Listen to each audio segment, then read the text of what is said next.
నెల్లూరు జిల్లా ఉదయగిరి నియోజకవర్గంలో అక్రమ కలప రవాణా ఆందోళన కలిగిస్తోంది.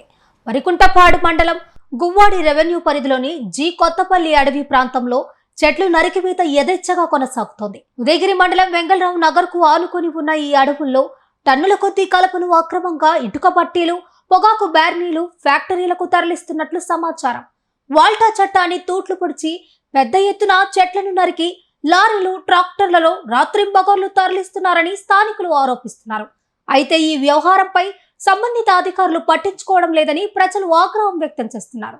నెల్లూరు జిల్లా ఉదయగిరి నియోజకవర్గంలోని వరికుంటపాడు మండలం గువ్వాడి రెవెన్యూ పరిధిలో ఉన్న జి కొత్తపల్లికి ఉదయగిరి మండలం వెంగళరావు నగర్ కి ఆనుకొని ఉన్న అటవీ ప్రాంతంలో కలప అక్రమ రవాణా యథేచ్ఛగా కొనసాగుతోంది. టన్నుల కొద్దీ అడవి సంపద ఇటుక పట్టీలకు, పొగాకు బ్యారీలకు, ఫ్యాక్టరీలకు అక్రమంగా తరులుతోంది. అక్రమాలు వాల్టా చట్టానికి తోట్లు పొడిచి జి కొత్తపల్లి అటవీ ప్రాంతంలో ఏపుగా పెరిగిన చెట్లను నరికి సొమ్ము చేసుకుంటున్నారు.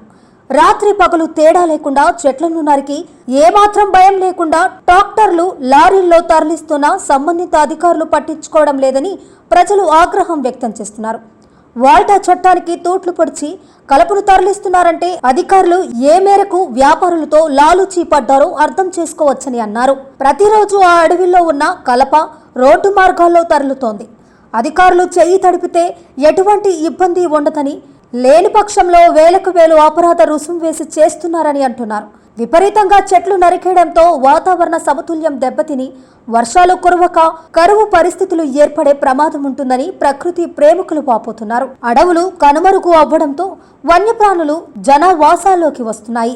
ఇప్పటికే అధికారులు చెట్లు నరికివేతను అడ్డుకోవాల్సిన అవసరం ఉంది.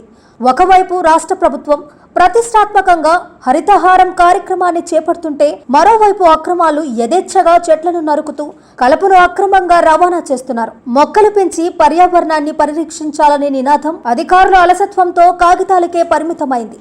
అడవులను రక్షించడంతో పాటు వాతావరణ సమతుల్యాన్ని కాపాడేందుకు ప్రభుత్వం వాల్టా చట్టం రూపొందించింది. చెట్లను నరికివేయాలంటే అటవీ శాఖ, రెవెన్యూ శాఖ, సంబంధిత గ్రామ పంచాయతీ నుంచి తప్పనిసరిగా అనుమతి తీసుకోవాలి.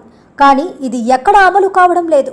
దీంతో అక్రమాలు ఎలాంటి అనుమతులు లేకుండా ఫారెస్ట్ను టార్గెట్ చేస్తూ కొండలను, గుట్టలను, అడవులలో ఉన్నటువంటి చెట్లను నరికివేస్తూ ఇటుక బట్టీలకు, బొక్కు బట్టీలకు, ఫ్యాక్టరీలకు యథేచ్ఛగా తరలిస్తున్నారు. చెట్లని నరికివేయడం, అడవులను ధ్వంసించి వేయడంతో జంతువులు ఆసరా కోల్పోయి ఊళ్ళల్లోకి వస్తున్నాయి.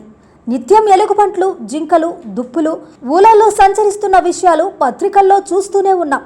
ఇంకా జింకలు, దుప్పిలు, నెమళ్లు మేత కోసం పంట పొలాల వైపు వస్తున్నాయి. అడవులు నాశనం చేయడంతోనే ఈ పరిస్థితులు నెలకొంటున్నాయని ఆధునిక యంత్రాలను వినియోగించి గుట్టు చప్పుడు కాకుండా చెట్లను నరికివేస్తూ వాహనాల్లో తరలిస్తున్నారు. వేప, తుంబ, కరతుమ్మ చెట్లను సైతం అక్రమార్కులు వదలటం లేదు. పంట చేలు, గుట్టల ప్రాంతాల్లోని చెట్లు, రోడ్డుకు ఇరువైపులా పెరిగిన వృక్షాలు నేలకూలుతున్నాయి. కలప వ్యాపారులు తక్కువ ధరకు ఫారెస్ట్ అధికారులకు మామూళ్లు ఇస్తూ చెట్లను కొనుగోలు చేస్తున్నారు. వాటిని నరికి వాహనాల్లో ఇతర ప్రాంతాలకు తరలిస్తూ టన్నుల చొప్పున అమ్ముకుంటున్నారు. చెట్లు నరికివేతపై అధికారుల నియంత్రణ లేకపోవడంతో విచ్చలవిడిగా అక్రమార్కులు రెచ్చిపోతున్నారు. కలపను అధిక ధరలకు విక్రయిస్తూ అందిన కాడికి దండుకుంటున్నారు. ఇప్పటికైనా అధికారులు స్పందించి కలప అక్రమ రవాణాకు అడ్డుకట్ట వేయాలని ప్రజలు కోరుతున్నారు. మొక్కలను పెంచడానికి ప్రభుత్వం కోట్లాది రూపాయలు కేటాయిస్తూ హరితహారం కార్యక్రమాన్ని చేపట్టింది. అడవుల్లో చెట్లు నరకడానికి సహాయపడిన అడవి శాఖ అధికారులు, బీట్ ఆఫీసర్పై చట్టపరమైన చర్యలు తీసుకోవాలి. ప్రజలకు చెట్లు ఆవశ్యకతను వివరించాలి. చెట్లను నరికివేసిన కారణంగా భవిష్యత్తులో మరిన్ని కరువు కాటకాలు వచ్చే ప్రమాదం ఉంది. ప్రతి ఒక్కరూ తమ వంతు బాధ్యతగా చెట్లను సంరక్షించాలి.